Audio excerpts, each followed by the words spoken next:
آ سکتی ہیں۔ چنانچہ ایک دوسری حدیث پاک میں ابو ہریرہ رضی اللہ تعالیٰ عنہ روایت کرتے ہیں، قال رسول اللہ صلی اللہ علیہ وسلم اذا صلت المرأة خمسها، کہ جب عورت 5 نمازوں کو باقاعدگی سے ادا کرے، اس لیے کہ یہ تو فرض ہے اللہ کا، وحسنت فرجہا، اور وہ اپنی عزت کی حفاظت کرے، یعنی پاک دامنی کی زندگی گزارے، وَأَطَاعَتْ بَعْلَهَا، اور اپنے خاوند کی فرما برداری کرے، داخلت من ای ابواب الجنت شاءت، وہ جس دروازے سے چاہے گی قیامت کے دن جنت میں داخل ہو جائے گی۔ حیران ہوتے ہیں اللہ رب العزت کی رحمتوں پر، یہ درجہ مردوں میں سے ملے گا بہت کم لوگوں کو جو صدیقین ہوں گے۔ حدیث پاک میں آتا ہے کہ نبی علیہ السلام نے ایک مرتبہ بتایا کہ جہنم کے 7 دروازے ہیں اور جنت کے 8 دروازے ہیں، تو 8 دروازے مختلف لوگوں کے لیے ہیں، کوئی توبہ کرنے والا، کوئی روزہ رکھنے والا، کوئی فلاں کرنے والا، تو مختلف صفتوں کے لوگ مختلف دروازوں سے جائیں گے۔ تو سیدنا صدیق اکبر رضی اللہ عنہ نے پوچھا، اے اللہ کے نبی میں کس دروازے میں سے داخل ہوں گا؟ نبی علیہ السلام نے فرمایا کہ تم ایسے درجے پر فائز ہو جب جاؤ گے تمہارے لیے جنت کے 8 دروازے کھولے جائیں گے۔ اب بتائیے کہ مردوں میں جس کی زندگی سیدنا صدیق اکبر رضی اللہ عنہ کے نقش قدم پر ہوگی، ایسے صدیق کے لیے اللہ تعالیٰ 8 دروازے کھولیں گے، جبکہ عورت کے لیے اگر وہ 5 نمازیں پڑھ لے اور 5 نمازوں کے ساتھ اپنی ناموس کی حفاظت کرے اور خاوند کی اطاعت کرے، اللہ تعالیٰ اس کے لیے جنت کے 8 دروازے کھولیں گے۔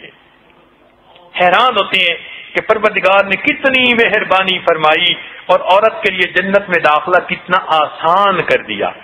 اب دیکھیں 3 باتیں بتائی گئیں، 5 نمازیں وہ تو پڑھنی ہے، مگر دیکھا گیا کہ بعض عورتیں اس میں بھی سستی کرتی ہیں، ان کے دل میں یہ ہوتا ہے کہ پڑھنی ہے ذرا یہ کام کر لوں۔ بھائی کام تو ہوتے ہی رہتے ہیں، پہلے رب کا کام کریں اور پھر دنیا کے کام تو ہونے ہی ہیں، مگر یہی بس میں اسے تڑکا لگا لوں، ذرا میں چاول چولہے پہ رکھ لوں، اور اسی طرح کرتے کرتے کبھی تو مکروہ وقت ہو جائے گا اور کبھی نماز ہی قضا ہو جائے گی۔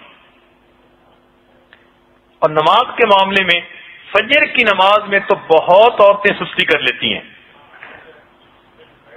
اور اگر ان کو غسل کرنے کی ضرورت ہے تو پھر بہانے بنا کر پانی ٹھنڈا ہے، لوگ ہیں دوسرے گھر میں کیسے نہاؤں، فجر کی نماز کو آرام سے قضا کر لیتی ہیں۔ نماز قضا کسی حالت میں نہیں کر سکتے، یاد رکھیے عورت کو 5 نمازیں اپنے وقت پر ادا کرنی لازم ہیں۔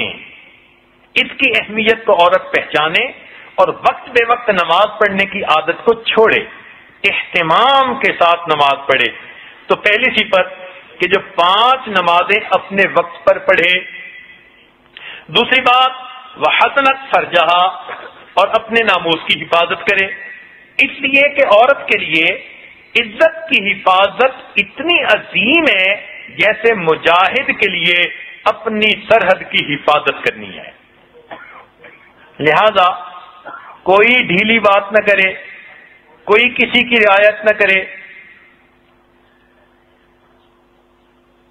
کسی سے غیر مرد سے میٹھی گفتگو کرنے کی ضرورت نہیں، لوچ والی گفتگو کرنے کی ضرورت نہیں، کسی غیر محرم کی تعریفیں سننے کی ضرورت نہیں۔ یہ فصلی بٹیرے تو ہر جگہ ہوتے ہیں، ہر عورت کو زندگی میں ایسے واقعات پیش آ سکتے ہیں۔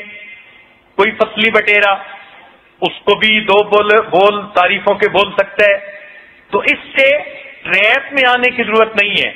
بس آپ اپنی زندگی کا ایک مقصد بنا چکی، اللہ نے جس کے ساتھ نکاح میں جوڑ دیا، اب آپ کے ساتھ کوئی یوسف ثانی بھی بن کر آ جائے آپ نے آنکھ اٹھا کے بھی نہیں دیکھنی۔ اپنی عزت کی حفاظت کریں گی، 5 نمازیں پڑھیں گی اور اپنے خاوند کی اطاعت کریں گی۔ اب خاوند کی اطاعت کے لیے اپنے آپ کو دل سے تیار کرنا یہ کو ذرا مشکل کام ہے، مگر کیا اللہ کے لیے ہم یہ تواضع اختیار نہیں کر سکتے؟ یقیناً کر سکتے ہیں۔ اسی میں اپنے نفس کو پامال کرنا ہے۔ دیکھیں مردوں کو تو سلوک طے کروایا جاتا ہے بھوکا پیاسا رکھ کے، مجاہدے کروا کے، اور پتہ نہیں کیا کیا اذکار کروا کے۔ اللہ تعالیٰ نے عورت کا سلوک مرد کی یعنی خاوند کی اطاعت کرنے کے اندر طے کروا دیا۔ اسی لیے